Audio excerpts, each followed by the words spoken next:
a little, no, hang on. Go with a quick little introduction. My name is Billy Sawyer. I have been a police officer for 14 years now. I started with the Jacksonville Sheriff's Office in Jacksonville, Florida. It's a very large agency. We had about 2,000 patrol officers. I don't know how many deputies in the jail and everything else. We had about a 20-dog unit there. While I was there, I worked patrol, and then I also worked undercover narcotics. I was a narcotics detective. Our tactical narcotics teams were basically kind of like mini SWAT teams. We served all of our own search warrants unless they were extremely high risk. Our SWAT team was just busy. They were busy handling a lot of other things at the time, so they couldn't, I don't think, keep up with everything. We served everything. We did all of our own vehicle assaults, all of our own building searches during search warrant services, things like that. So we were doing probably 6 buy bus operations a month between 3 different TAC teams. We were a very, very, very busy unit.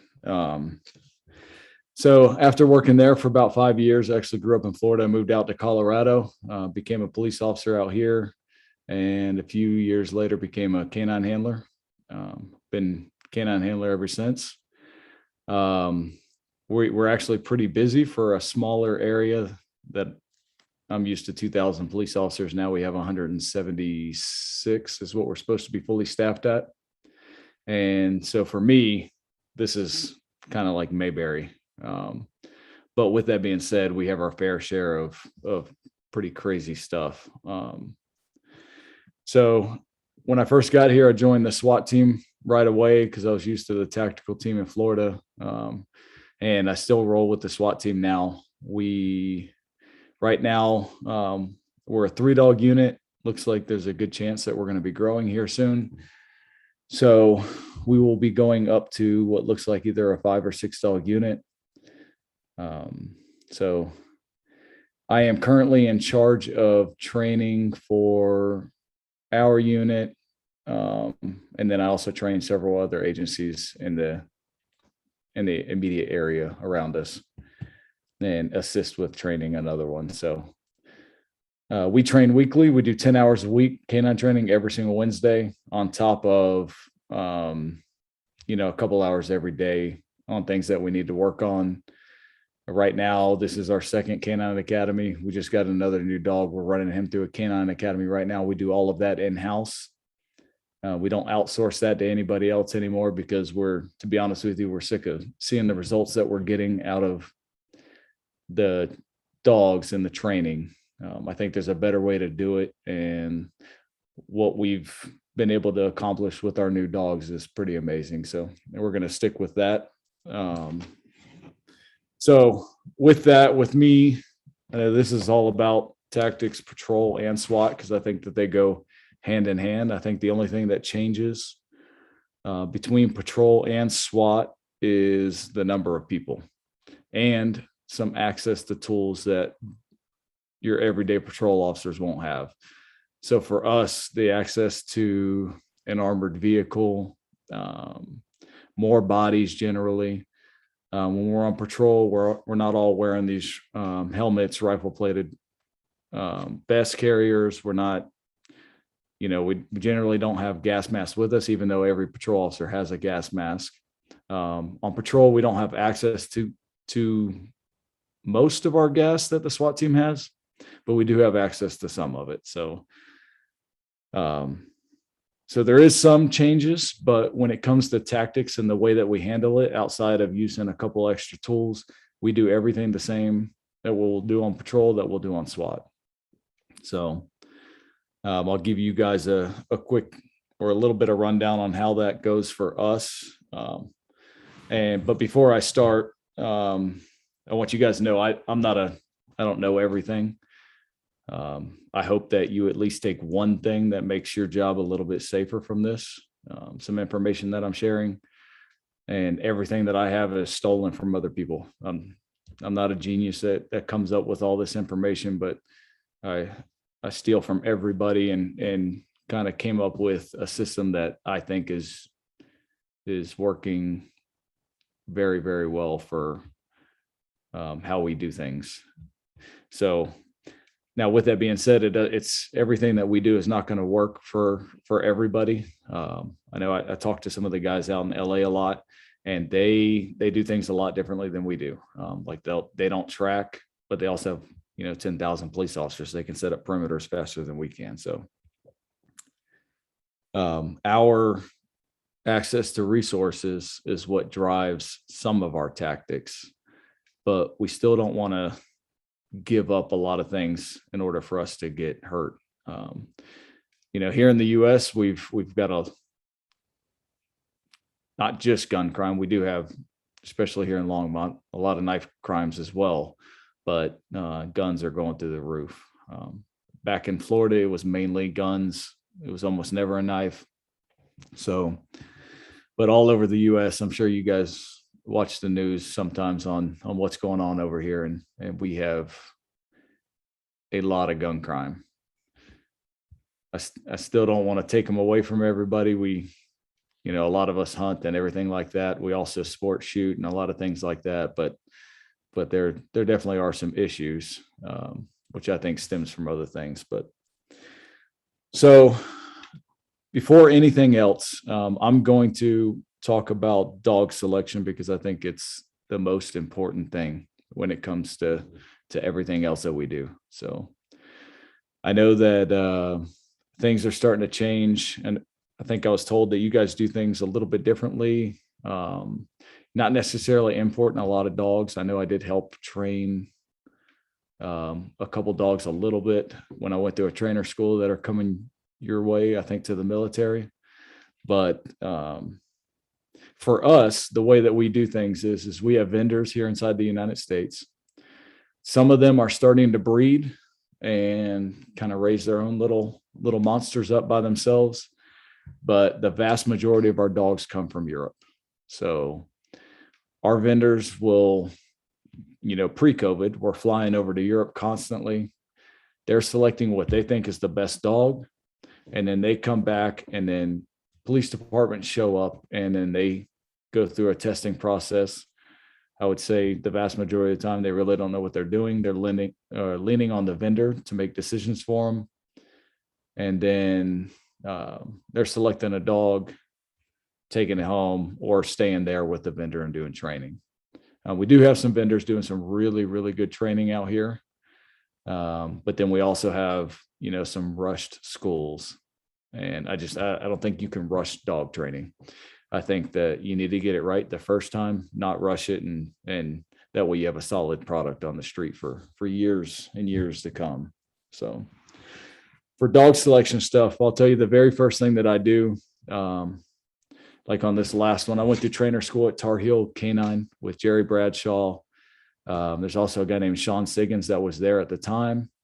And that guy's an absolute genius when it comes to dog training, dog, absolutely everything. I don't know if I've ever met anybody who put more into their craft than he did.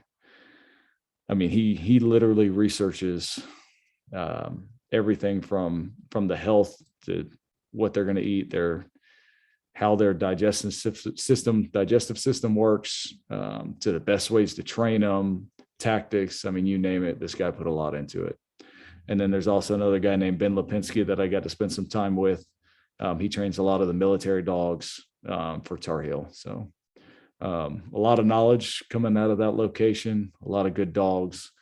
I think he probably had 85 dogs, and then they started coming and going. So we got to see probably, a little over 100 while we were there.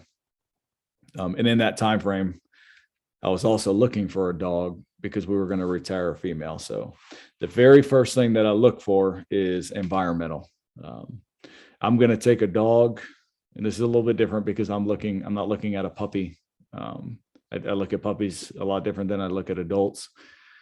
But adults, I want to see what they've been exposed to. As puppies, we need to expose them to everything, but see how they recover. It's okay for them to fail here and there, but so we go through, we expose them to absolutely everything we can. on the puppy side of things, but with the adults, it's just, I'm going to walk them around. I'm going to test their bites, their comfort level on the bite. If they have a very deep bite, where they are comfort level when it comes to biting in the core, since that's a lot of pressure because we're face to face with the dog. But I'm not going to be unfair to the dog. I'm not going to try to force a dog to fail. I'm never going to do that. I always want the dog to leave the field, the room, wherever I'm at, better than when it came to me. So I'm going to build it. If I see anything, I'm going to take mental note of it and then continue building that dog. So, but what I want to see the deepest bite that I can see on the dog. And it's okay, a little bit of pulling, but generally I want to see them driving, pushing into that bite and the entire time. The thrashing is what it is. Some dogs just naturally do that. I'm not going to fail a dog out for it. But if they're super vocal, I don't like them to vocalize when they're on the bite at all. And I don't need them biting with just their front teeth. Because what's going to happen is if they're biting with just their front teeth, then they're eventually going to snap some canines in some of the training that we do. I do think that you can fix it with the right training, but some dogs, it's very hard. So I'm testing that, their comfort level and some of that stuff. And then after that, just because that's the way vendors, they always show you some of the bite work, I ask to take all the dogs off site. And the only thing I do, I don't lure them with a ball. I don't lure them with food. I walk them into, for us, I go pick like a hardware store, Home Depot, Lowe's, things like that. I don't know what you guys have over there.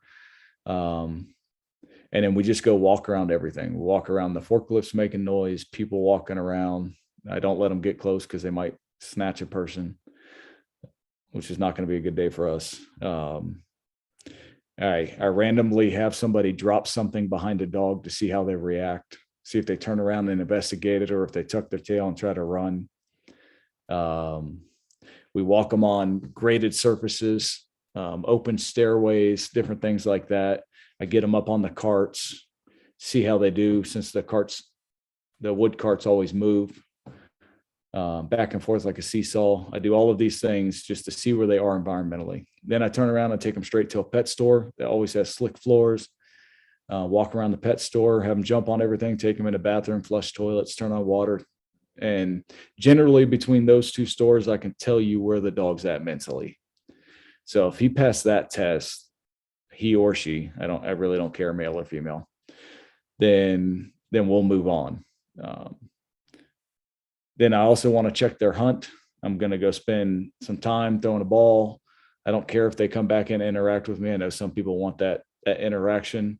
They can be possessive and go chew on it by themselves. I don't care. I'll get them back to me somehow. I do want to see possessiveness in the sense that when they're holding on to the toy, I might ignore them for a little while and see how long they'll hold on to the toy by themselves. Are they going to come straight over, get bored with it and drop it? Or are they going to hold on to that toy and run around chewing on it the entire time and want to hold on to it, not want anybody to take it from them? If you go to play tug, they're holding on to it. They're not letting go. Driving into the toy is one thing, but letting go and just being done with it is another. So then eventually I'll throw one out there that's in some tall grass, make it kind of hard and spin the dog around a few times, make him think he's in a new location, and send him out there and see how he hunts, how long he'll hunt for the toy. Some of them are really good. If you've got a good wind, they'll work that wind and find it every single time. Then sometimes I'll just act like I throw a toy and then not throw one and see how well they do. But I'll still be fair. I'll reward them. I'm not out there to make a dog fail. And in that, I will always make them better with that also. So I'm teaching them how to hunt. They're going to be better for the next selection process if I don't test them. Or if I don't pick them for the next person who comes up. So after that, I think that's pretty much it. As far as like social, I know I don't care if a dog's running around. I don't want the dog running around trying to get pet by everybody. We'll teach them how to be social. I also don't need them nuking everybody. So I don't want to grab the leash, and the first thing they do is grab my arm, and I've got to peel them off my arm. So as long as I can grab a leash and go walk you, make a little bit of movement around you, and you not put me in the hospital, then that's social enough for me. We'll figure the rest out later. I'll teach you. We'll build some trust, and we'll show you who you're allowed to bite and not allowed to bite. So after that, we'll bring the dogs back and we put them through a process, and we take our time. Like I said, we're not rushing a dog for anything. So we want to make sure that they are truly ready for the street and that they're being trained the right way. We don't go straight into compulsion. I'm also not a purely positive trainer. I think I work in all four quadrants. But we do try to start off with as much positive as we can to make it fun for the dog. I want the dog to want to be on the field. So the first thing we do, we spend a little bit of time teaching them the out, and it's all fun 2-ball stuff generally if we can. But some of these dogs that we select, they're not going to take that compulsion. So we've got a dog right now that's going through the academy, and you might be able to hit him, crank on him once with a pinch or a choke chain. And if he thinks it's fair, he'll let that first one go. But if it's unfair, that second one, he's coming for you. And I don't disagree with that, because we're going to ask these dogs to go after the 1%er, the hardest criminal that we can possibly imagine that we're going to have to fight one day. And we're going to need that dog to stay in that fight and think that he can win that fight, even though he may not be able to win that fight. But we need to make him think that he can. But at the beginning, I already want him thinking he can. So if I see a dog that's showing some fear when it comes to like a decoy or like a boogeyman test, things like that, then we're not going to select that dog. Like I said, I will take the hardest dog that you can think of, and we will turn him into a SWAT dog that is running with every single operator, not biting everybody, and they're controlling him just by the way that we do things when we get to that point. So I think that's it for dog selection stuff. So we'll go on to our tactics, and I think we'll start with some tracking, give you a little bit of an idea of how we do things. I will say that tracking is, I think, by far the most dangerous thing that we can do, period, with law enforcement. I know some people track with non-bite dogs. Some people track with bite dogs. I don't know if you guys paid attention. A cop in Florida just got murdered. He got shot in the face, and they were using bloodhounds to track for a while. And then when they would get close, dog would show a proximity alert. They'd throw the bite dog in. But how that started was they actually brought my old agency's dogs, some canine handlers, and they brought them up. They tracked, found the first guy, bit him, put him up, tracked, found the second guy, and he started shooting at the police. Dog got shot, and they couldn't see him, a thick wooded area. They just held the perimeter, got the dog to the hospital, and then searched slowly.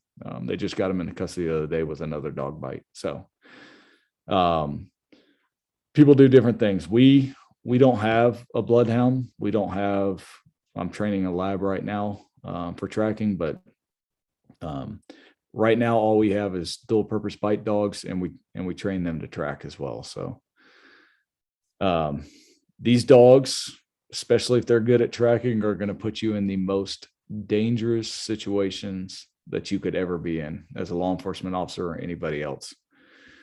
When you're out there tracking, you're following odor, and let's just say the suspect does a U on you and circles up behind you. Your dog may track his footprints all the way around, but he's watching you the entire time. The bad guys always have the drop on us when we're tracking. So we do some things that we try to mitigate that risk and increase our odds. I don't think there's a perfect system to this, but I'll give you an idea of hang on, let me share this, of how we do things. And we track a little bit different when it comes to patrol.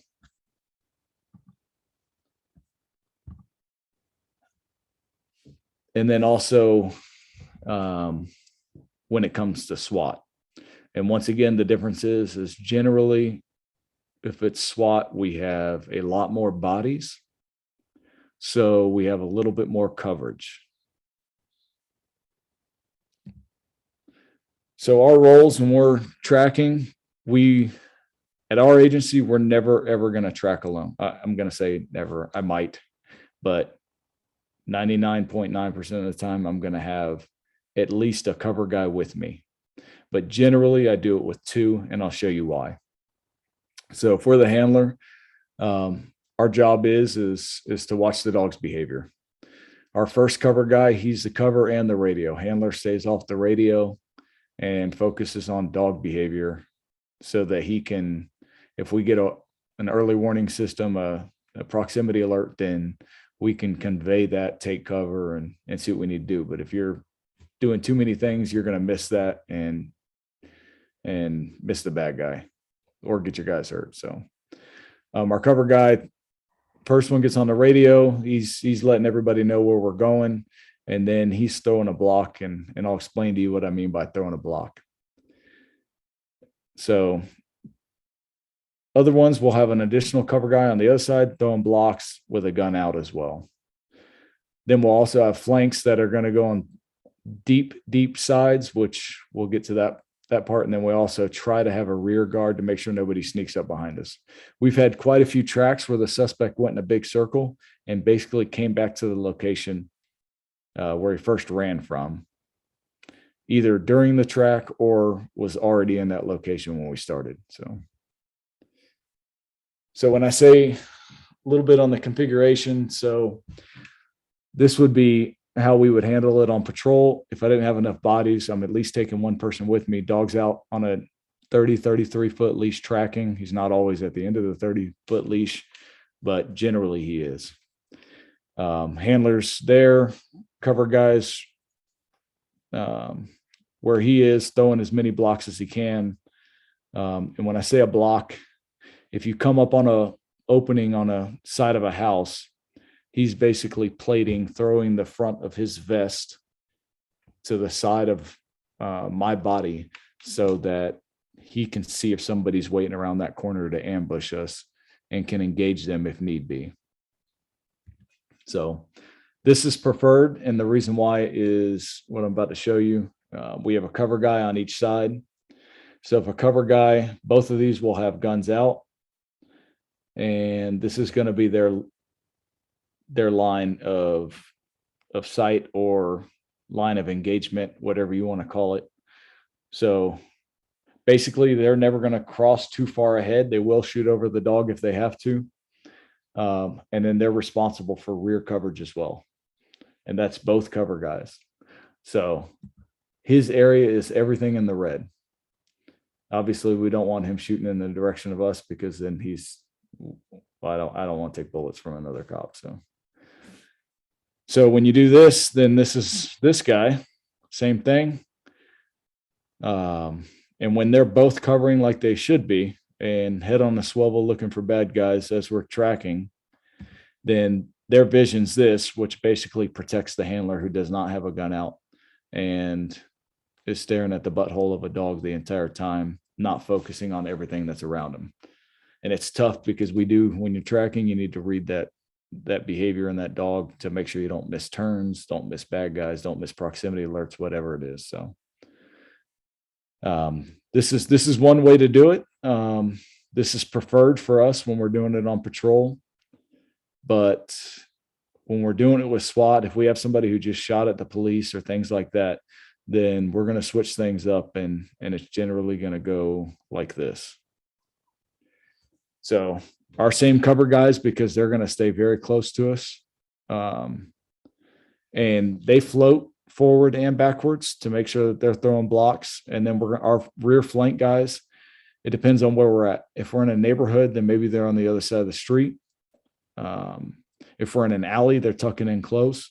If we're in a field, they might be 40 yards to either side, 50 yards, 60 yards, up to 100 yards.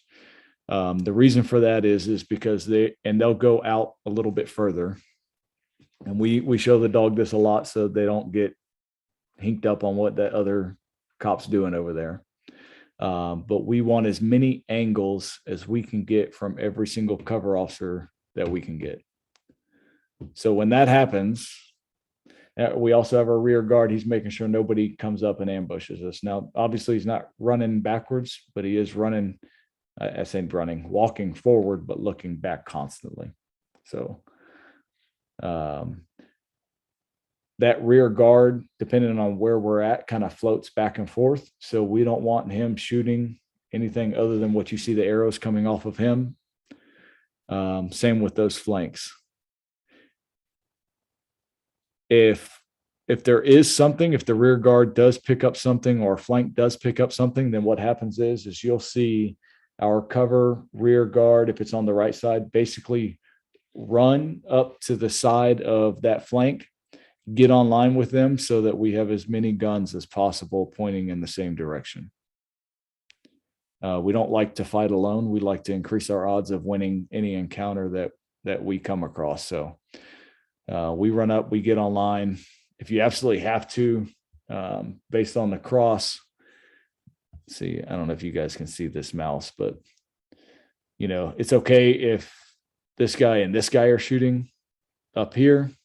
That kind of right triangle, right of the dog.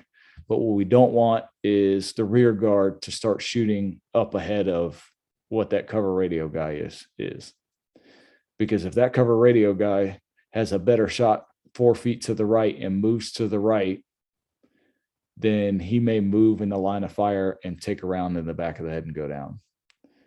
So things like this have happened, which is why we make sure that you have an area of responsibility. You focus on that.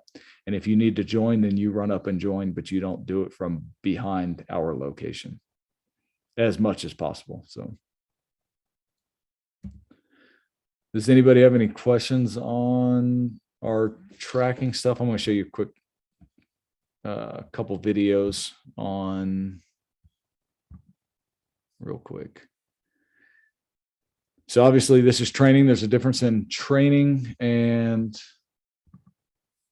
how we deploy. I do think that when we are training, we do need to train as much as we can, like we would deploy on the street. This particular one was 100% for the dog. So he already gave a proximity alert about 40 yards back. And I let him pull into the bite. He still doesn't know where the person is, but knows that he's getting close.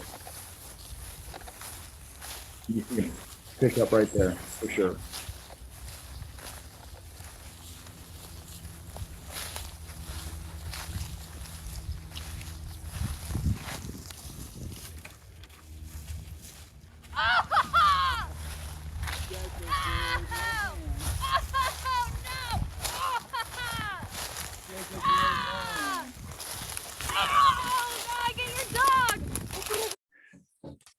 So I will say generally our tracks do not end up in a bite. They generally end up in a surrender.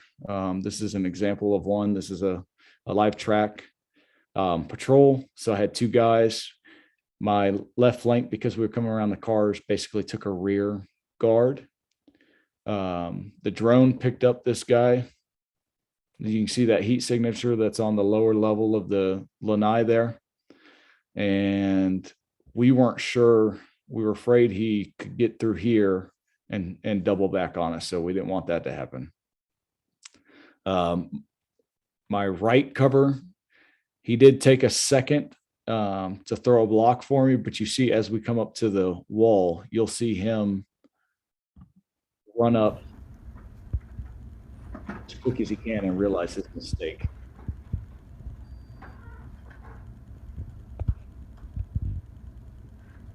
And that's right there. So he steps up, he throws a block for me like he should.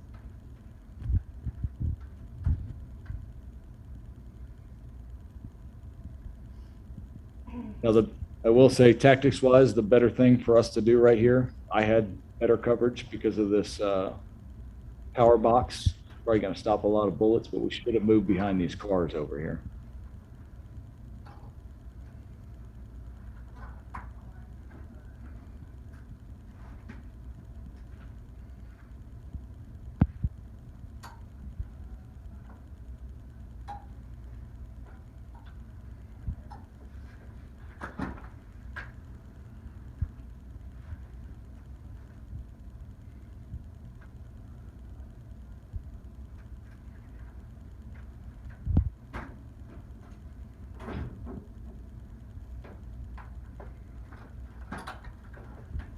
course, one of the guys just tangled up in my leash, not paying attention.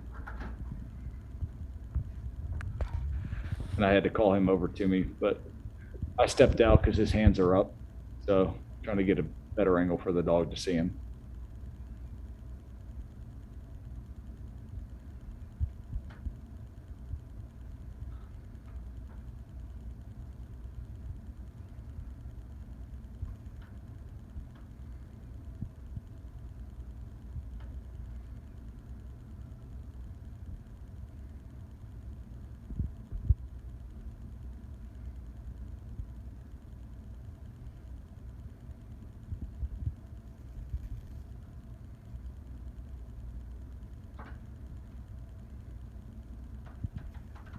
So the reason why I moved out where I did on the end of that track was because of if he decided to get froggy in that last second, I didn't want a cop between me and the bad guy. So I flanked out a little bit. I knew they had 2 guns on him in case he got stupid, but we could see his hands. They were empty. So I moved out a little bit just in case. So that's tracking in a quick, short, I guess, quick discussion on how we do it generally in here. Here across the United States, there's people do things a little bit differently. Some people will go out there and they'll track alone. I think it's absolutely insane when you're seeing these videos of cops out there all by themselves. I don't know how more of us don't get shot, but I think it's just because we didn't have the right bad guy that day. So the funny thing about that last track was that that guy wasn't even the guy we were looking for. A cop thought that it was him, another violent DV suspect that we were looking for. He matched the description, ran. So we set a perimeter, tracked him, found him. We're glad he surrendered, but he was another violent DV suspect that we were looking for. So if you guys have any questions, type it in there. I'll pay attention, keep glancing back at that and go through it with you. The next thing. So I think LA is probably one of the best teams at this. They do a little bit more of I call it area search. They'll lock a perimeter down. They're not really doing any tracking. We generally won't do area searches. Our perimeters, we don't have as many cops. Our perimeters aren't always as good as theirs.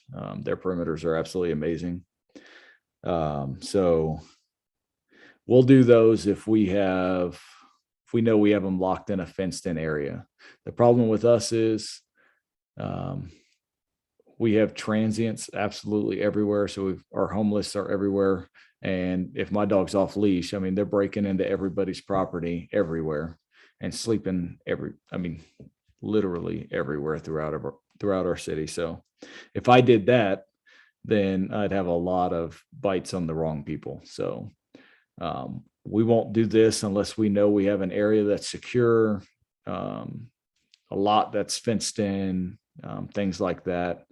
If we have a good perimeter and we know nobody's inside of it, then we'll cut them off leash and do it. I'm not a big on leash guy when it comes to most of our stuff, but tracking is when we use our leash, probably almost 100% of the time. So, but I want to share some of these tactics because I think they're awesome. And I'm not saying we won't do this, because if we had the right neighborhood, we would do it. But basically, they'll set perimeters on a neighborhood, and let's just say you have a 1 block.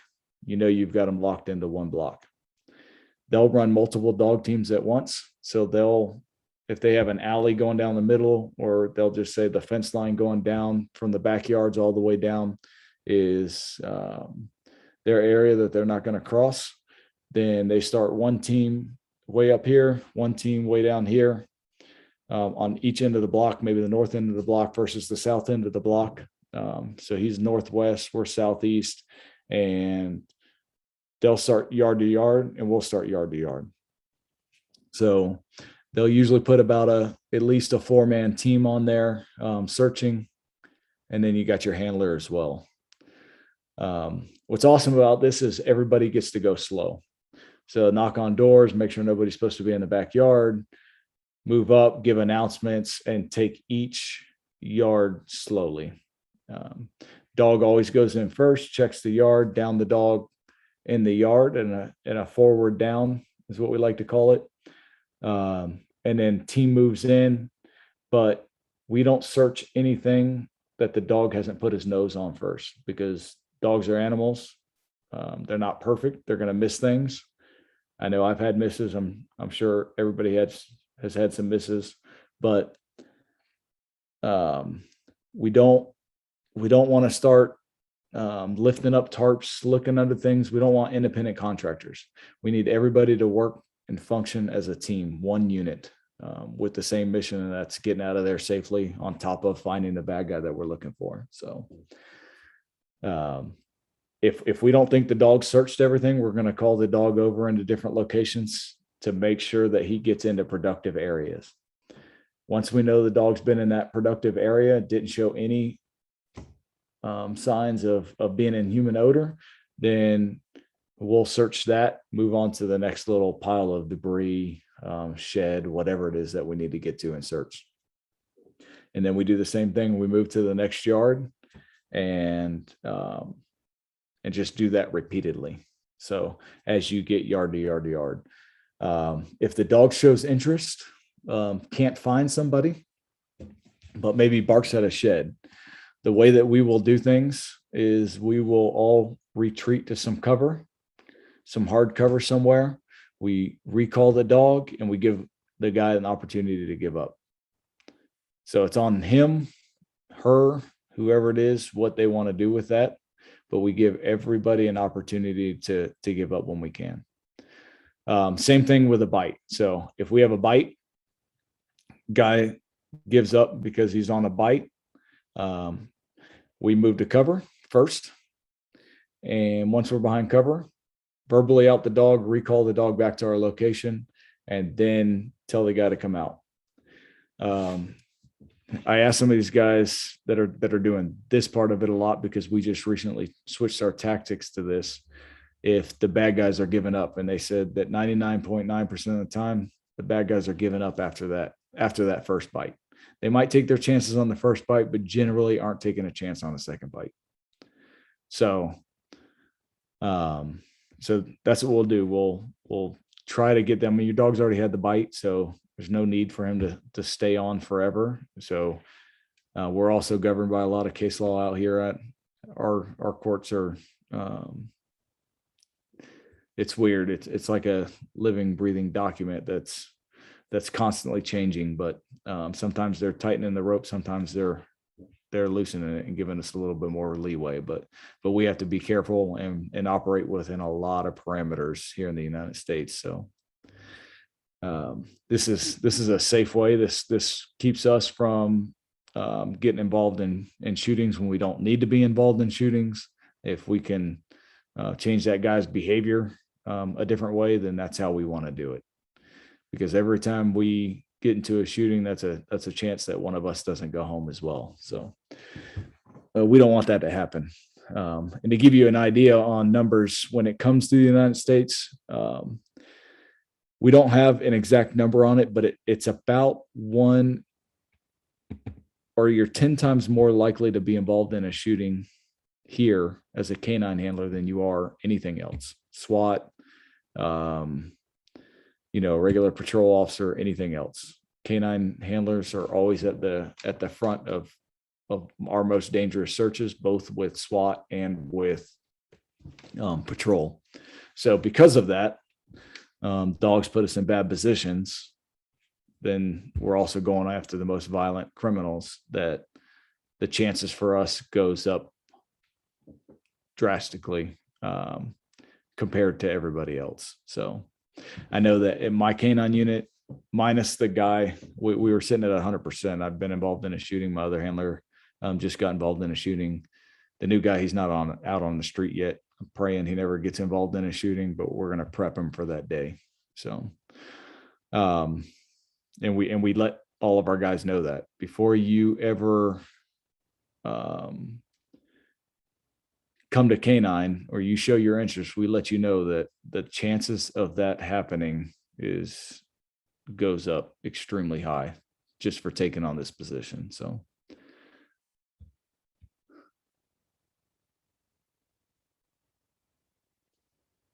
is there any reason dog teams don't work in the same direction when doing an area search? That's actually a great question. And I asked the exact same question. And so we don't have as many dogs, so we may not do it this same way. This is just from an agency that has a huge dog unit, and all of their handlers will show up.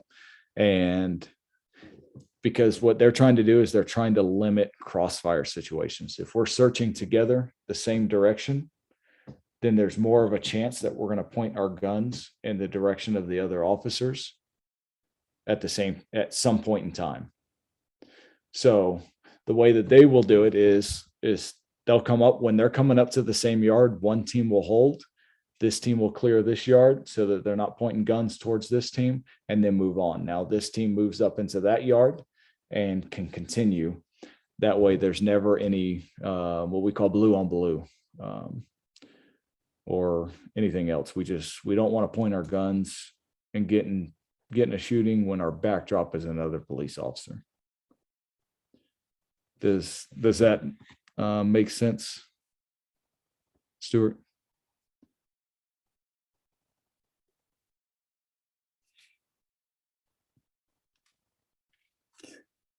So I'll keep going if he has any other questions. So that's the reason why the dogs aren't going in the same direction. Yep. Yes, sir. So when it comes to all of this obedience, we need obedience, but I think that you can go a little heavy handed on that obedience too. And you can turn your dog into a dog that's trying to be obedient and won't work out in front of you. So even though we'll down the dog, we're not doing that all the time. Generally what we're doing is we're keeping the dog working. So I might down him out ahead of us just until we move to a certain location in case he hears, sees, smells something in that time frame. Otherwise, I'm going to call him back to another location, tell him revere, search, whatever your command is, and have him go search that area. So we don't want them to be these obedient freaks that are afraid to come out and search. If I have a 200,000 square foot building, I want my dog, granted, we generally won't let this happen, but I want him to have the mental fortitude to go out and search the other end of the building, find, bite, and stay in that fight until I get to that location. So we need them to be very independent thinkers, problem solvers, and things like that. So while we do ask them to be obedient, we have a great verbal recall, verbal out on them, recall, things like that. We still want them hunting constantly. So we want their nose to be going. They're not so obedient that they shut that off. So, and I'll explain a little bit more of that during building searches as well. Let me make sure I'm not missing anything when it comes to area searches. I know everybody trains area searches. I like the way that this agency in California is doing it. I think it's great. If we get a few more dogs one day, then I could see us doing something like that. Or if it's a really dangerous suspect, to be honest with you, I might, and we know we have them locked down, I might do a yard to yard off leash area search like that over a track, and then just leave somebody to make sure he doesn't double up behind us and hop in fences when we're not paying attention. So I think that's it. So last thing with our area search teams and tracking teams, we make sure that we have plenty of less lethal tools and plenty of lethal tools. We try to bring, some breaching equipment with us. Generally, we're not going too far from some other vehicles, so we can get that to us really quick if we need to. But we make sure that We have our SWAT guys and some of our patrol guys carry 40 millimeter multi-launchers. Inside of those multi-launchers, they're generally exact impact rounds on top of some OC rounds, and they generally alternate them. So every other round is going to have some OC in it. Some of them put them all with OC. So if our dog alerts on something and we back off and we know he's in a shed, we're not just going to go open the shed. We might try to find a way to introduce some gas through a crack, punch a hole through the side, get some gas in there and try to change that so that we don't ever have to go inside. Because if we have to pop that door open, he is going to be able to see us before we can pick him up. So his OODA loop, generally they've already made their decision on what they're going to do. So they've already observed, oriented, and they've already made their decision. The last thing they have to do is they have to act. So he's way ahead of the curve on us. We're going to have to pop the door, look inside, get ourselves oriented with everything that's going on, make a decision based on the threat that we see, and then act. So we're going to take a bullet before he takes a bullet. So if we can keep ourselves from going into a location with a suspect, then we are going to do that. If we have to go, then we have to go, but we try to slow things down and not rush. We don't want to rush to our death. If we're going to die, we'll get there eventually, but it's not going to be in that moment. So, all right, I'm going to get on to building searches. Actually, let me real quick make sure I don't have any. I don't think I have anything good as far as area searches to share. Yeah. So building searches. Once again, we're going to do everything the same that we do with patrol. Same as SWAT, except for when we have the SWAT team, we've got a lot more resources. So things have kind of ramped up. It's a very dangerous suspect. We'll probably go a little bit slower with SWAT as well, negotiate a little bit longer. But the way that we do things with us, if we're going to do a building search, we've got somebody barricaded inside. We give a whole bunch of announcements. We try to negotiate with them. If they're not responding, the next thing that we'll do, if we know we're going to go this direction, is if the door's not open, we take the threshold away. We'll move up, we'll breach the door, make sure somebody has a shield, breach the door, and then we back off. We keep that door open, because what we're realizing is the vast majority of the time when we take that threshold of that castle away from somebody, then it makes them want to give up. They're like, okay, cops are serious. We don't want to deal with this. We'll come out. But if they stand their ground and they don't want to come out, the very next thing that we're going to do is we're going to send a drone in. Drone's going to go in, search as much of the building, house, whatever it is that we're searching ahead of time, because we don't, we want to, one, it gives us an awesome layout. So we put the dog up, or we keep the dog in, next to us in a heel position, and handlers generally like this, looking over the shoulder of the drone operator who's right next to us, and we're watching the screen, because I want to know prior to going in the layout of the land, and if they find him, I want to know where he is before we get there.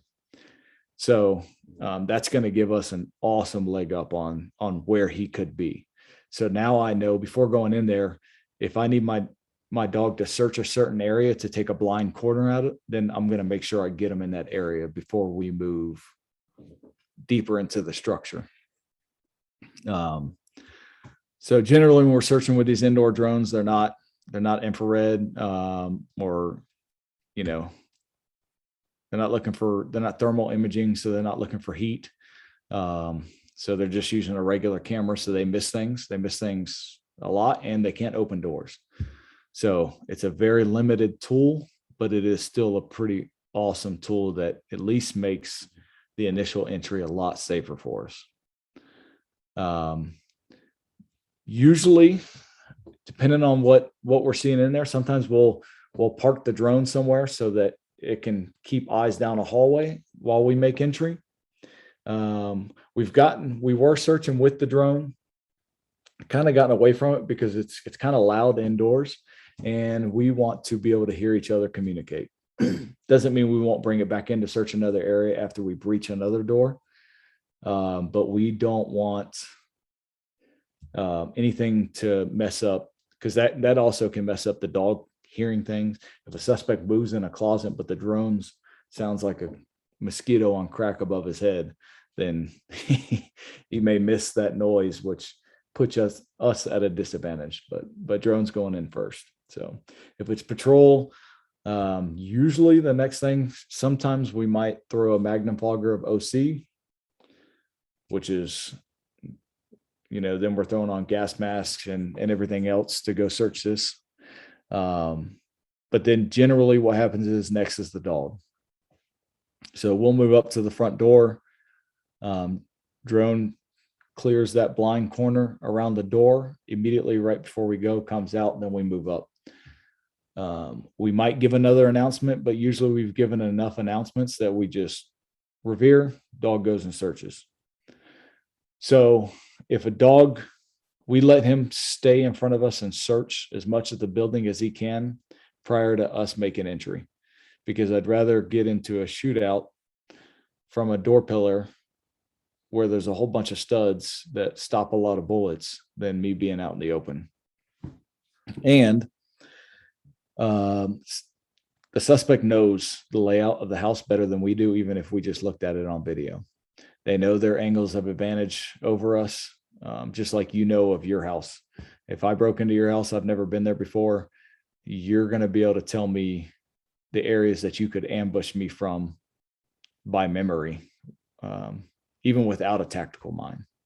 So, what's going to work better for you. So we want to put that at our advantage. So we put the dog out in front of us every single time. I hope you guys are doing the same.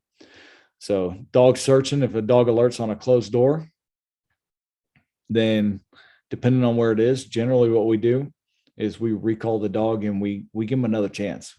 And we actually had this recently. We were finishing up our academy with our dog in March, a brand new female that we just picked up. And so we had a guy barricaded downstairs. We figured he was in the basement, we weren't for sure. Dog basically tells us from upstairs that he's downstairs.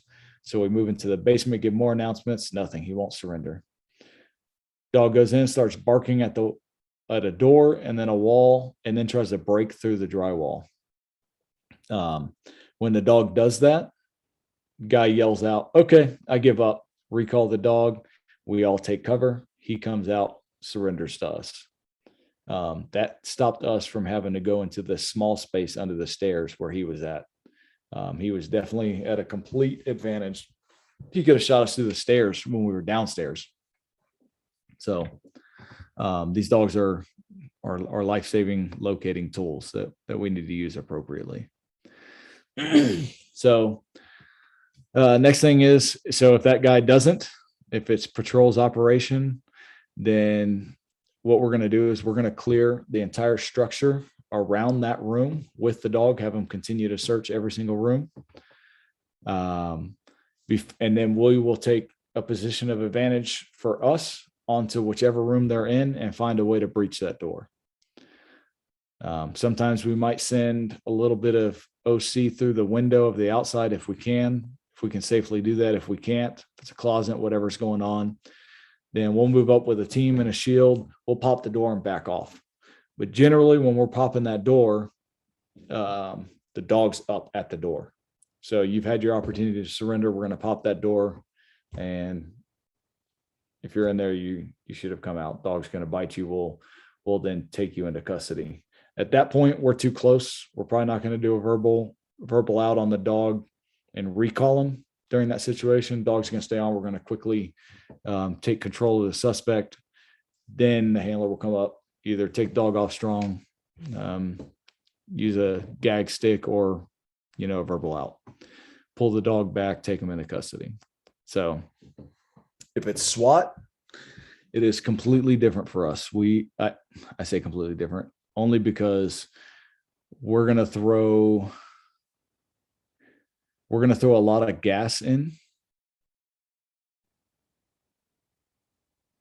Hang on one second. I'm going to look at this and try to understand this question in a hallway with all doors closed. Yes, we will. So if all the doors are closed, and sometimes this is tough, but I'll actually show you a video here in a minute of a recent one that we had with SWAT. And we had several closed doors, and we train the dogs a lot they have to pick up the most recent human odor. Sometimes we do a lot of training where you do one search and it's only that one hot room, but you never moved your decoy either in a bite suit or no bite suit to another clean room, and then made a whole bunch of what I call warm rooms where they all had recent human odor, but one of them is more right than the others are. So one of them is correct. The other ones, dog may not be wrong when they're alerting on it. They're alerting on human odor. But when you show them this picture enough, then what they'll start doing is you'll see a dog come up, they'll sniff, they'll bark at the door, they'll give us our alert, and then they'll go, you know what, there's another door. Let me check and see if that one's what I call more right. And they'll sniff that one and then be like, nope, that wasn't right. Come back to this one. So you'll see generally our dogs will search every single one. They'll bark at the one, but then they'll keep searching.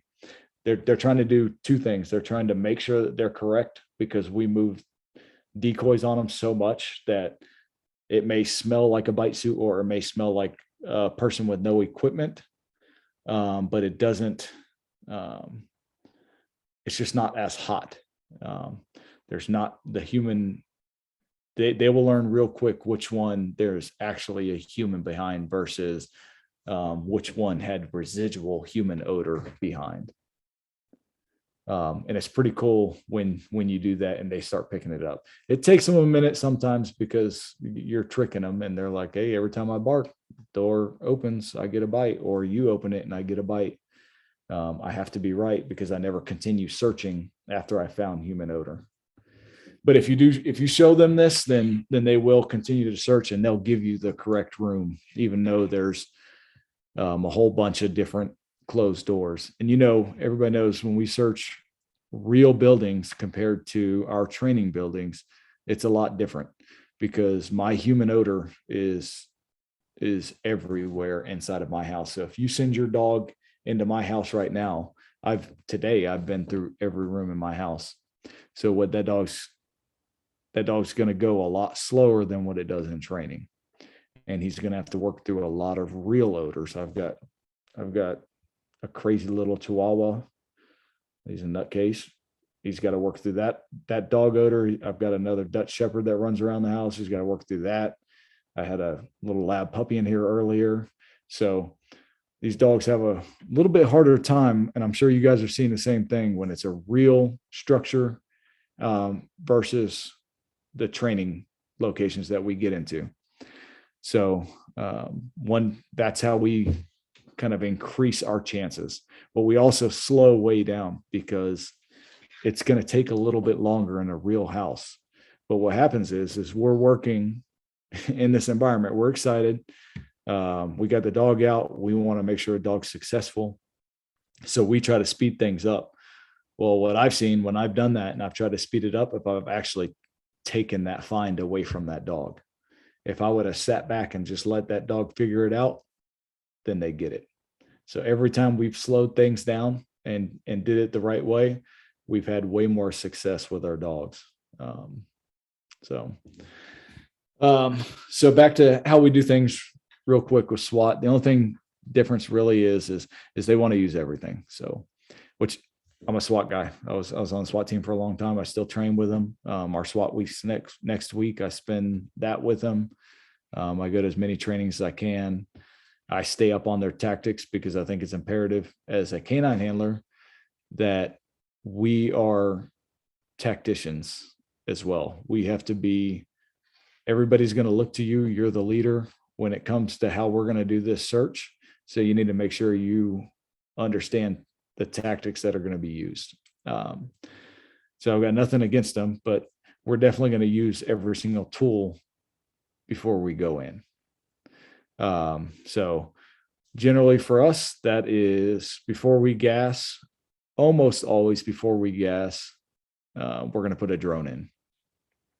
Sometimes we're going to try to put the robot in, but if you guys are using robots and having success, we are sometimes, but it seems like every set of stairs or every pair of panties or underwear on the ground makes our robot get stuck. And if it's our big robot, now we've got this machine that we can't even move in our way. So the drones are definitely taking over that scene for us, but we'll still use them. So we're going to use those first. We're going to use gas and we're going to let it cook. We're going to throw tri-chambers of OCCS inside this structure, and we're going to let it cook for a long time to make it uncomfortable. But bad guys aren't stupid. So we had one, he crawled up in an attic, and what we were realizing is the insulation in an attic is an amazing filter. I mean, obviously it is, right? It's protecting you from heat and cold, but it's a great air filter.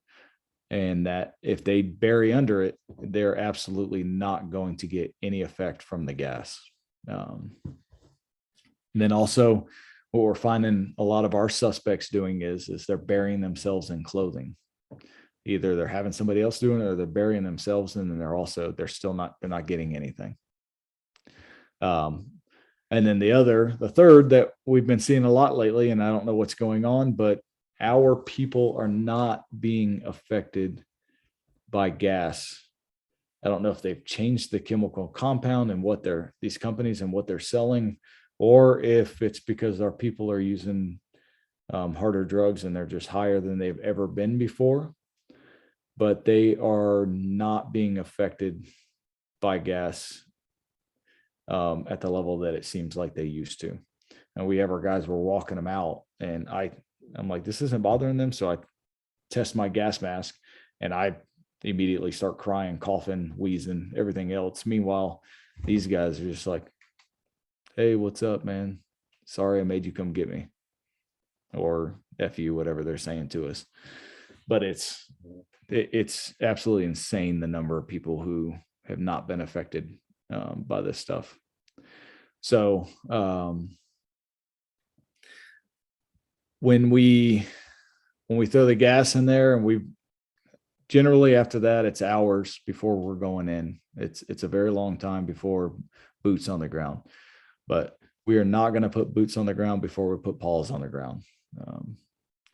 I've been to a really good friend's funeral, and I don't want to go to another. So I'm not going to ever look another family members in the eye and tell them that I did everything I could unless I did everything I could. And that includes putting my dog at risk. I'm not going to make him a sacrificial lamb, but I will. He is always going to go before our bodies are going to enter a building. So, and then we do the same thing that we do with patrol, except we do it with a lot more bodies when we're doing it with SWAT. So we're putting enough bodies in there that we can dominate the structure. We're not moving at hostage rescue speed, but we're also not moving at like a slow and deliberate speed. We're going at what we call a little bit of a warrant service speed, but the dog's out in front of us. And the way that we're training our dogs with the SWAT team now. Our patrol guys aren't as comfortable, but our SWAT guys, I basically joined the stack because I was on the team. I understand the tactics. I help them clear, and I'll be clearing one room over here, and you can hear my SWAT guys calling the dog to another room deep into the structure. So you'll hear Rudy here, and then you'll hear Revere, and they're sending him into rooms with them while they're searching. And he's running all throughout their legs to get to where he needs to go. And he does a good job of listening to everybody. So that's the way that we're running all of our searches now. And what we've seen, the result of that is the SWAT teams are using the dogs more, because it's no longer my tool and something that I'm just getting in the way. It's their tool that they get to use as they're clearing a structure. It makes it safer for everybody. Um, and the dog is a part of the team. Now he's not running around looking to be pet. I'll be honest with you, my dog hates being pet. I don't even think he likes being pet by me. He will do it because I did teach him a command to go say hi. He leans up against them, but after they pet him for a second, he comes to me for a toy. He's like, I let him pet me. I didn't bite him. Give me a toy. So he's a little bit of a nutcase. And I'm going to show you a video that shows you how much of a nutcase he is. But I think this also, now, before I show you this video, understand that we train our dogs a lot differently than I train this dog. He's 6 years on the street with about 20 something street bites now. So, but the way that we trained him was we're basically stepping on the gas pedal the entire time, firing him up and making him a complete nutcase, instead of teaching him to calm down and understand and think in a little bit more of a reasoning brain than what he does.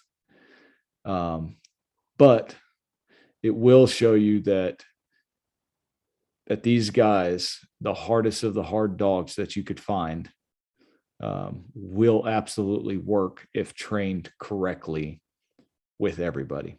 They're not going to be out trying to nuke everybody. Now, don't get me wrong. If my SWAT guys do something stupid, he'll bite them every once in a while, but they have to do something pretty stupid. He knows who's off limits unless they. Example is he was biting somebody on the leg once, recalled him, and another SWAT guy, instead of staying where he was, stepped out in front of the dog really fast. The last thing he did was bite this guy's leg. Now he sees another leg in front of him, so he latched onto the leg. He let go immediately because he realized who he was biting and let go. But any of these monsters can be any of your tactical dogs if you train them correctly in how to do this. And for us, that starts at the beginning. So the way that we're doing everything with all of our new dogs is you're going to be quiet. You're not going to give commands. I'm giving commands. You're going to shut up the entire time. If you start making noise, you're not going to be a part of this search. We're going to make you very calm and have that reasoning brain, and then we are going to allow you to go do what you want to do. The key to your success is you being a stable dog, and they learn very, very fast that's what gets them where they need to be. So let me see. Let me get to some of my videos real quick.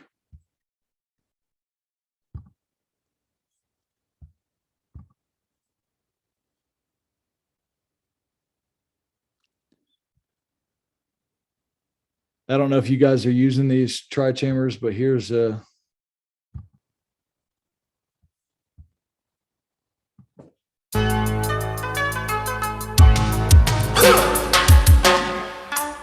hang on, let me turn this down. Here's our tri-chambers that we're dumping.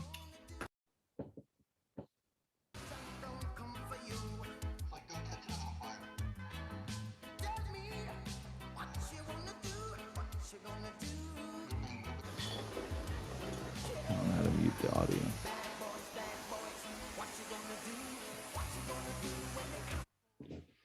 Let's see if that worked.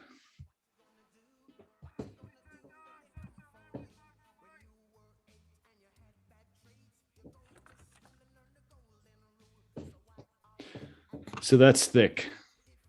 If we are searching a building with SWAT, it's almost never going to be this thick because we've let it dissipate so much because we've sat there for so long.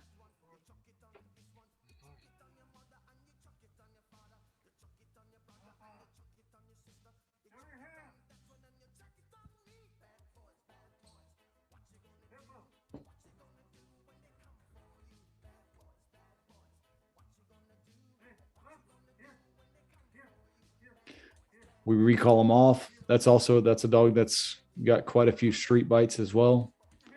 No engagement issues whatsoever.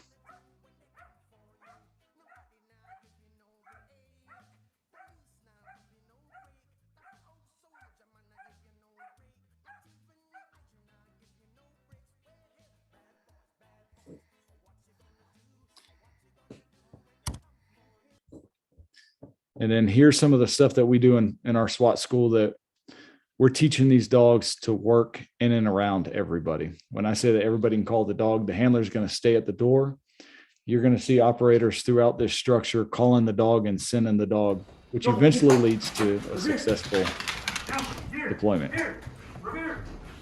Somebody sends upstairs. So we're teaching our dogs to visually check off on team. They check off by smell, and then they check off also with an audible. So we'll use blue. The military uses a different word, but so we say blue, blue, blue, and send our dog. Now, if you don't meet all three of those requirements, you eventually get bit. There's a muzzle, and you can't stay on the bite, obviously. But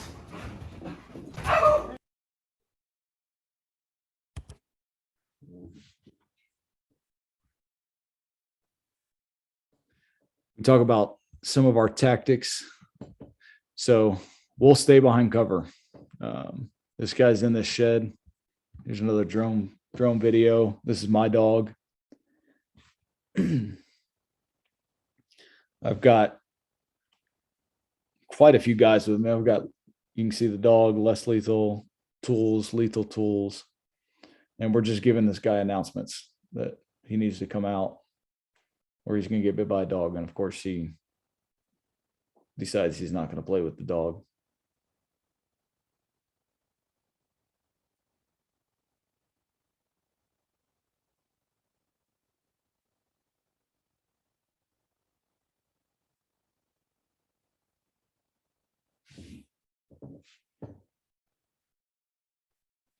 So before we ever get to that point, we've already made our plan on who's going to go hands-on, who's going to stay lethal, who's going to stay less lethal, things like that. That way we know. It's not, everybody knows what their role is when the suspect does whatever he's going to do. Obviously, none of this stuff is possible without any of your exposure stuff, which we try to show them absolutely everything from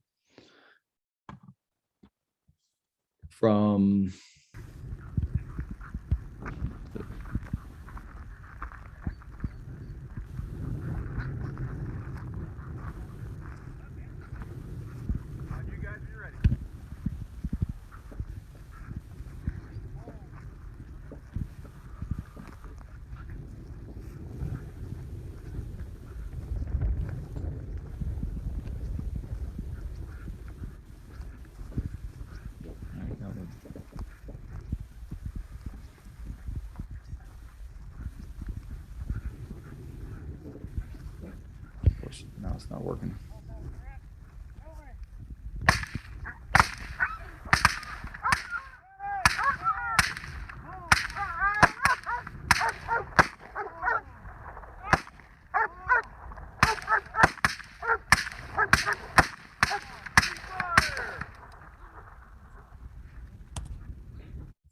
Let me make sure that can you guys still hear me? Somebody type something in the chat.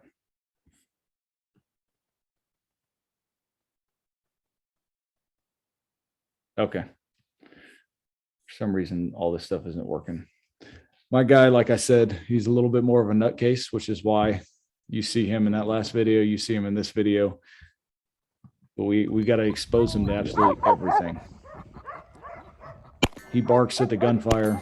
This is a difference in training from the beginning, the way that things were done compared to the way that things are done now.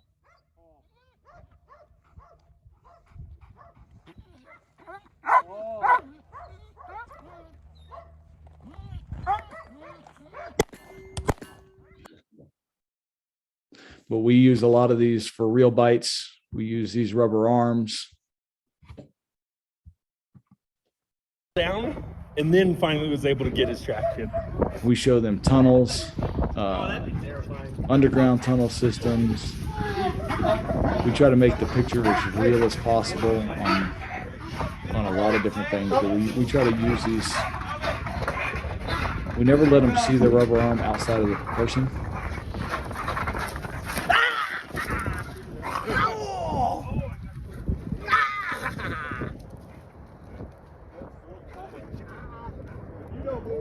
That's our other handler right there. He actually got bit in the hand by my dog yesterday. Whoops. Let's see if I have.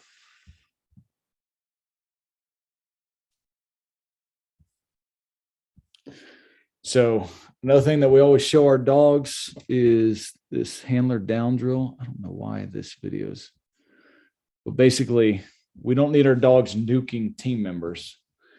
So there's a lot of things that we do to show them that these guys are on the same team. Handler down! Handler down! So I go down. I purposely went down in the middle of where they had to drag me out of there. But what we do is handler goes down. They step up, throw a block to make sure I'm not taking additional bullets, pull me out of the way. And then they're going to call my dog to them. No muzzle on. The dog that has bit a few of them. And then they're going to pull him out. Right by me, look, squeezing by all these operators. Right by me, and doesn't try to tag any of us.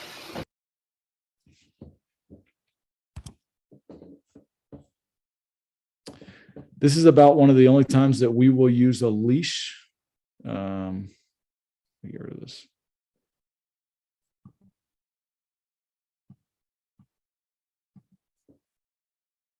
On a SWAT deployment is when we're trying to lock somebody down at the front of a house. We've had this happen quite a few times. Guy him-hawing around. We're going to have less lethal simulate, less lethal shotgun item. Our rounds are coming a little hot, so we don't want to really hit them.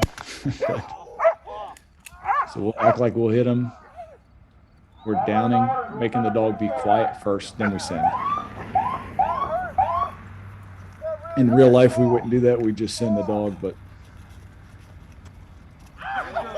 So we do this because we don't, if we're not ready to make entry into the structure, then we don't want the dog going in the structure. So we can keep the guy from going in there.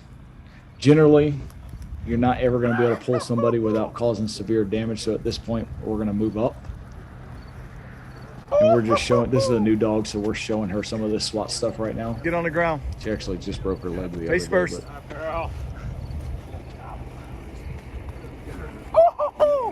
And we're just trying to show her what it's like what it's going to be like in that SWAT environment. Because that's what's going to happen for us.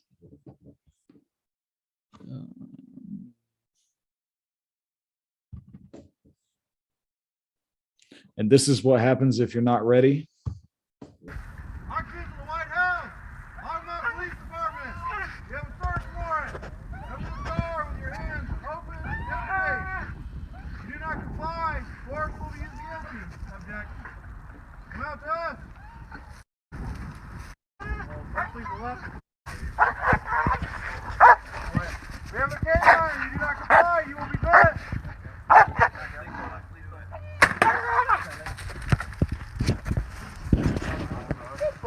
Come down. Just like bring the dog. And he takes the dog inside the house. And what that does, if you're not ready to go inside, it forces you to go inside. And we set this up on purpose to make them go chase the dog. Which in real life, I would have verbally outed them and called them back to me to not let them in that house with them unless we were going to go in there. But now we've got to move up and do something.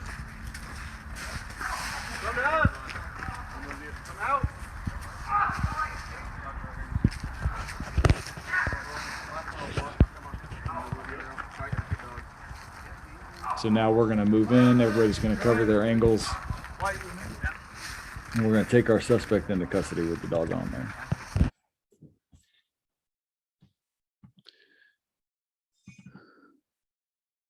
So high-risk vehicle stops. I'm going to talk about that real quick if you guys don't mind staying on here. I think we're supposed to be about an hour, but like talk about this and then I'll show you if I can find my video on a recent SWAT deployment. So last thing, tactics wise, high-risk vehicle stops. We do all of our high-risk vehicle stops from back here behind the car. I know I'm out in the open, but that's only because we're trying to train this dog. Your vehicle will absolutely stop bullets. We shot into a 1994 Honda Civic. We shot a 50 caliber bullet from a 50 cal rifle into the B pillar, and it stopped the bullet. Your vehicles are absolutely amazing at stopping vehicles. So we line up along, we try to face suspect vehicle. We stand back here as much as we can when we're not training the dog to do what we want it to do. And so that bullets have to travel all the way through every single one of these pillars to get to us. Obviously, Can-Am vehicles a lot better because we also have all this metal or aluminum and everything else, bolts and all kinds of other stuff back here. So it's a little bit different. We're showing her the picture early. We're gonna send the dog. What are you talking to me? And this is her very first one, and you'll see her go through the progression real quick. Down. Down.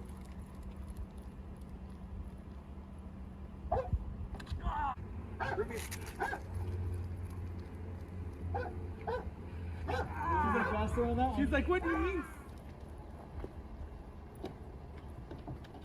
She's like, wait.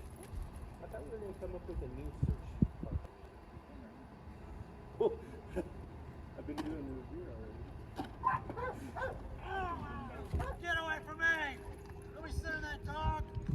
Dog, get away from me! You're not coming in here. That's her very first window entry. So this is just training, no tactics here. We're just showing her the pictures, and then what we're going to do is we're going to go back and incorporate tactics to how we would really deploy. And that would be back here, window down. Now she's seen everything. She's got to figure this out. Of course, we step out and just to watch the dog, but.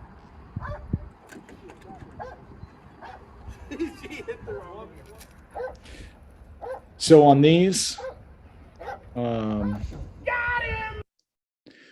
not going to send our dog until we're ready to send the dog for us to go up and take the guy into custody as well. Dog's probably not going to hear a verbal out recall, but probably will not. So we need to make sure that we're ready to go in there and get him use that as a distraction. So we have our team ready before we move up. Another thing that we have to do is, this happens. We got to shoot out our windows most of the time. We're teaching a HRD with the Working Dog Radio guys course.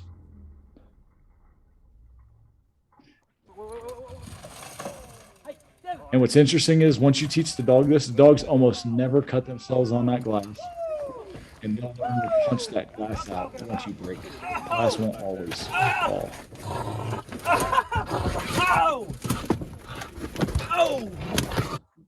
What you don't want is this. If you've never trained for wrong direction, this, on top of a passive suspect and everything else, making the a result is going to be, this is a live one. I think it's California. DPS. Your result is going to be a dog that didn't know what to do. So you got this guy at the bottom going all the way out in the open, exposing himself to We're gonna get this guy to stop. get shot. They're still out in the open. Tactics wise, this was an absolutely horrible deployment. It ended well. I don't know if the guy's knocked out or what's going on with They've him. got But their shields. Let's see what happens here. There goes Now, I'm not saying they never trained, but maybe they never trained from that angle with a passive guy. Maybe not through a Dove Valley window. and He North didn't Valley seem like he Parkway. wanted to go through the window. He eventually gets him, but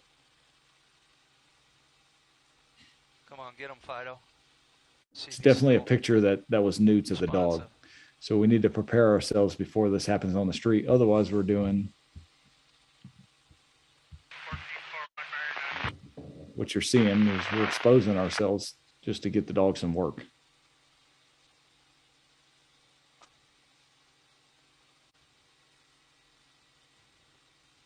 So I can't remember if the guy shot himself here or what happened, but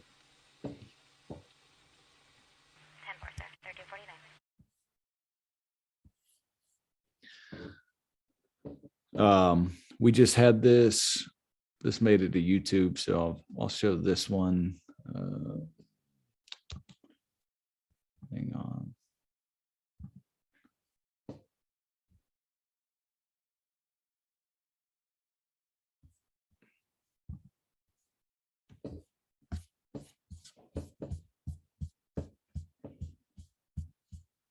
I don't know what's up and what's down.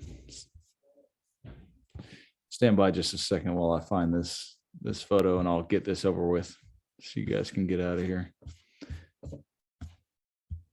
Oh, here we go.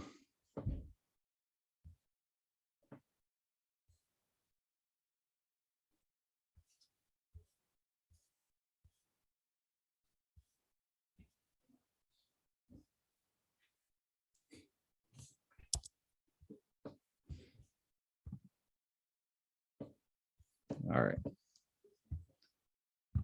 This is our deployment from 2 days ago.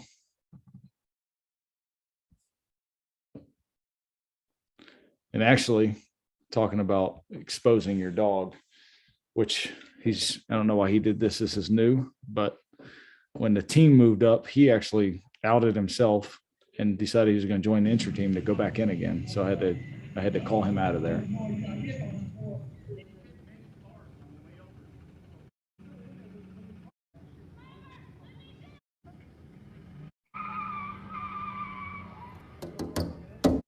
Not shooting, by the way. I was gonna say, come in, please, please be indoors. You're welcome up. He's Yeah, trying to get away. Yeah, no, because he's. Maybe I should get away. Oh my god. Oh my god.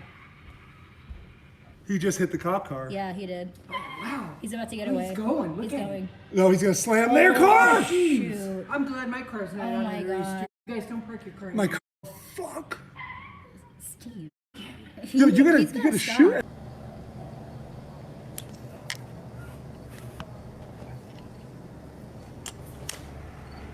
Ooh, they're letting your dog loose. Oh my. Look at him. Whoa.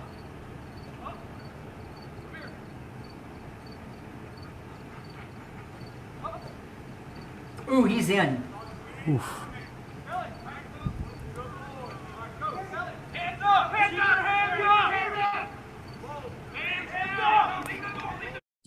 So I honestly, I don't, there's no excuse for that one. Why he came off, he's not that dog, but we obviously confused him somehow. Let me try to find one last video to show you how he runs in and out of with the SWAT team.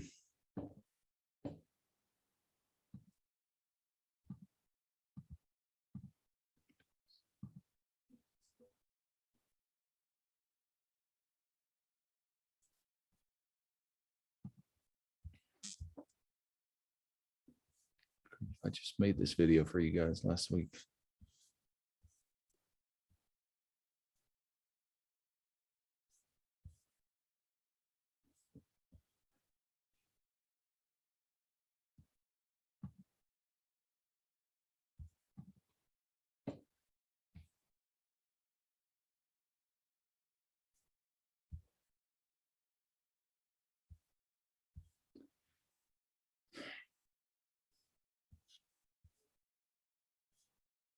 Okay, here it is.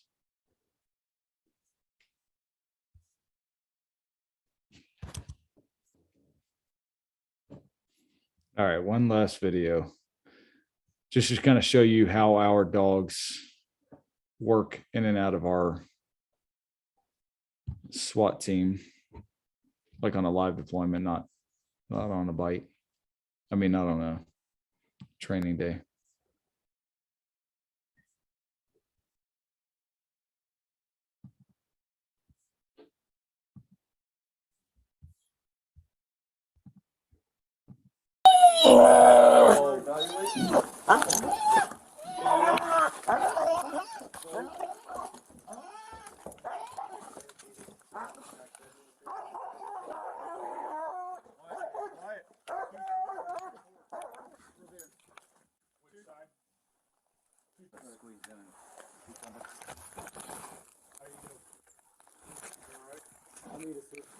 Revere. Good boy. Find him. He's alerting to the closed door to the left. He's alerting to the closed door to the left. No. Yeah, watch out. All right, robot, you're good. Oh, stand on. You're good. Go straight. Tell him you're good. Go straight. Move your foot to the left. Just a little bit. Your left foot. There you go. Rudy Vogue. Vogue. Vogue. Quiet. Quiet. Vogue. Quiet. Quiet. I'm gonna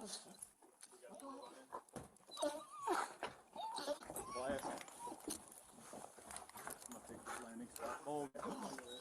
There.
There's a bunch of shit right in front of the door. Rudy, here. Right in front of the closet. We're here.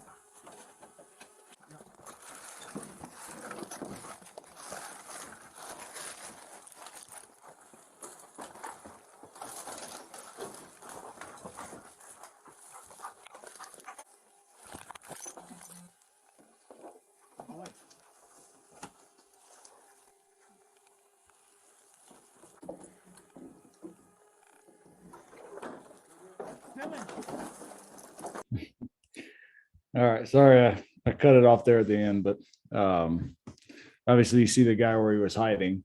So he's in a closet hiding with stuff completely burying it and still alerted from the door in the hallway. But you see how many times we were able to send the dog past the team members in a real environment. We gassed the apartment. We've thrown flashbangs. We've got a drone flying right outside the window and in that room several times. We've got a robot in there with us moving around.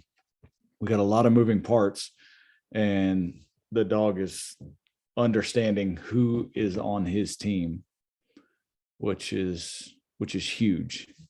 There's a lot of drills. If you guys, I'm going to put a bunch of them up on our Instagram account. So, and I'll give you my email too. If you shoot me a message on either there or on Facebook, look me up and I'll shoot you guys a couple of these PowerPoints that I've got. I couldn't get to work on here for some of our building search stuff. And then also some of the videos for training on how we get the dog to that point to where the team is working the dog with you. Because there's nothing that's going to make your team use your dog faster than it being everybody's tool instead of just your tool. So there's a lot more things that I could go into, I think, tactics wise, but this is a basic general discussion on I think how we do things to keep us safe. And like I said, we're dealing with a lot of guns. We obviously, I'm sure you guys see, we get a lot of cops shot every year. So we're trying to mitigate that risk and find a way to make it so this isn't happening.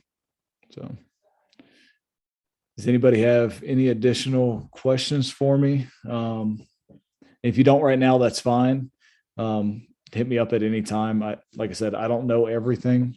I do work around and talk to a lot of great trainers that not only across the United States, but across the country. The world that I steal from, and get all these ideas and make things as, I guess, as good as we can make them. Like I said, canine's still dangerous. It's dangerous for everybody across the entire world. You're going to be at the forefront of everything, but try to think outside the box to make your dog better for exposure stuff, because they've got to see it for the real world in training before they make it to the real world. It's going to make them way more successful. Also can give you a lot more on some of our dog selection stuff. I'm very, very, very picky on a dog that I'm going to take, which I think is a good thing, but I'm just not going to settle. So anything else? If anyone has any questions, please feel free to unmute your mic.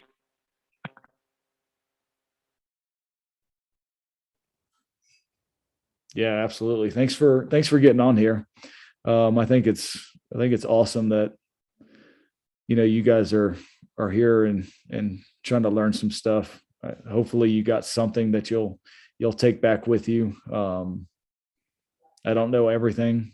I'm always evolving, stealing stuff, changing the way that we're doing things to make our programs better and our officers safer. So if you've seen how much we've changed in the last year alone, you'd be like, holy smokes. But I'm trying to keep my cops alive, trying to keep other departments, officers alive, trying to make their dogs better, make sure that they succeed. So we're teaching a bunch of SWAT classes. I also teach SWAT classes for the HRD guys. We got a big one coming up next month. We just did one for our state, but also do some patrol classes, things like that. So we're just trying to make everybody better. We're not trying to make it like we're the best guys out there doing things. There's guys that are absolutely amazing in this industry. One thing that's been awesome about, I think, technology recently is it's allowed some of that stuff to come to light. So hopefully training methods are changing. Dogs are getting better. We're all getting better.